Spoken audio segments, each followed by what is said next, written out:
오늘은 2022년 11월 26일 토요일입니다. 이 남욱, 지금 이 대장동 문제 있지 않습니까? 이 대장동이 이제 다 풀어져 갑니다.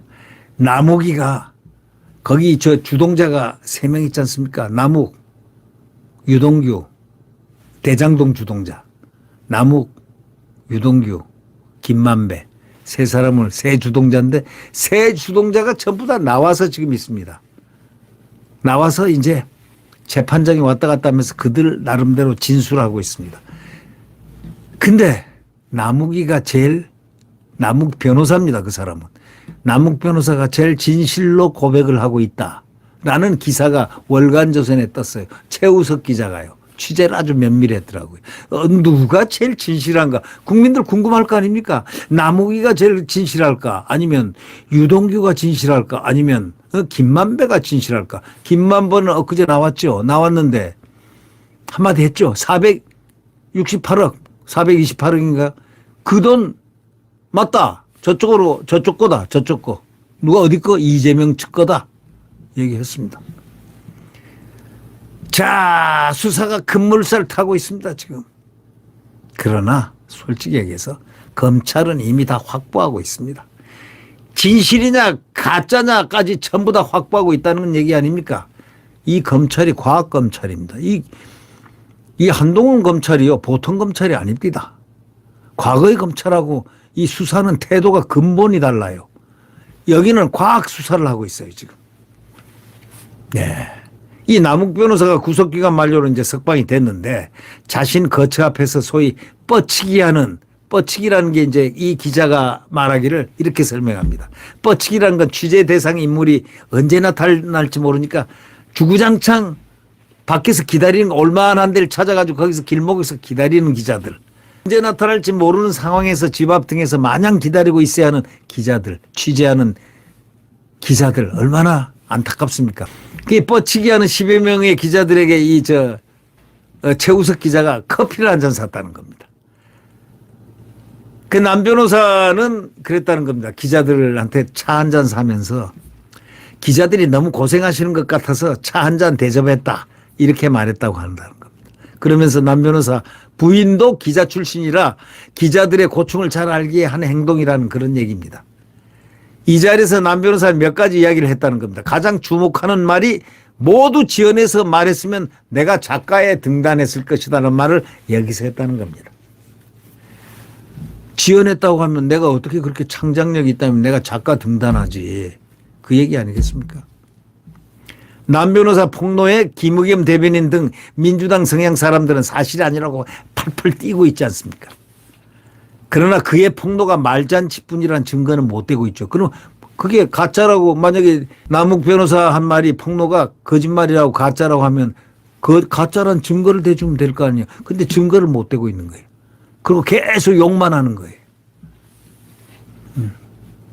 장경태 빈곤 포르노하고 똑같은 얘기예요. 이게. 장경태 빈곤 포르노가 거짓말 포르노가 됐습니다. 요즘.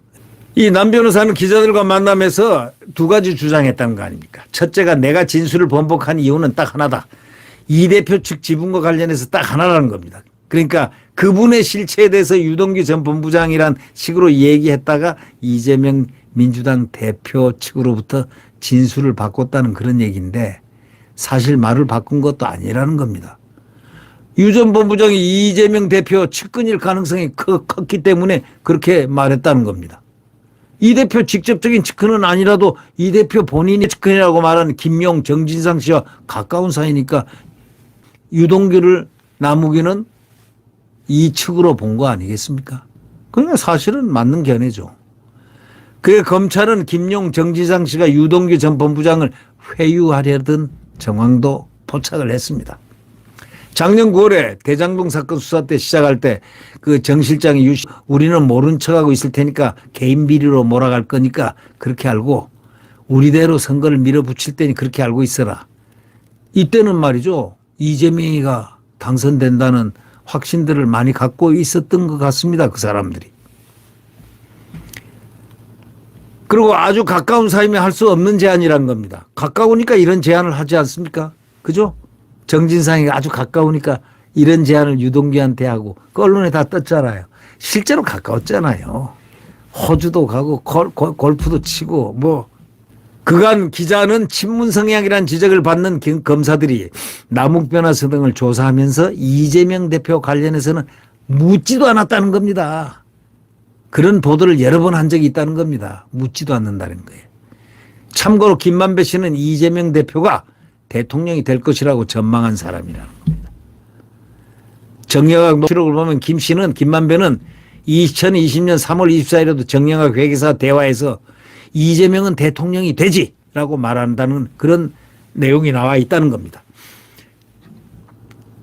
녹취록에 나와 있다는 거죠.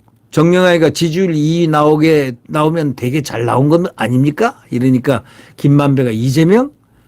정영학이 예. 김만배가 이재명은 대통령 되지. 완전히 믿고 있었던 사람이에요. 김만배가 이번에 나와가지고 무슨 말 하나 이재명 편을 드나 하고 봤더니 편 안 듭니다. 왜? 이미 떨어졌으니까. 김만배는 새벽에 구속기간 만료가 돼가지고 23일 오후에 변호인을 통해서 어떤 언론과 인터뷰 안 하겠다. 어디서도 따로 얘기하지 않겠다. 뭐 재판에 성실히 임하고 법정에서 모든 걸 말씀드리겠다. 그런 입장을 공지해 놓고서 그저께 428억은 저쪽 것 맞습니다. 이재명 측입니다. 정진상하고 김용희 겁니다. 그 측은 다시 말하자면 이재명 거라는 것을 내포하고 있는 거 아니겠습니까? 자, 김만배도 열었습니다. 이제 세 사람이 다 열었습니다. 남욱도 열고 유동규도 열었습니다. 이제는 열릴 것 다 열었으니까 가야 할 사람이 열린 곳으로 가야 됩니다. 열린 곳이 어디겠습니까? 국립호텔 아니겠습니까?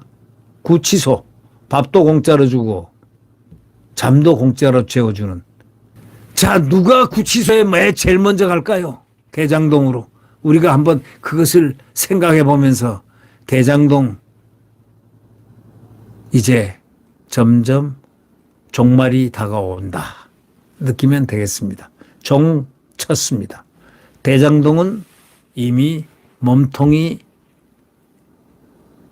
추상적으로 보이기 시작하면서 구체적으로 곧 그 모습을 드러내리라고 생각됩니다.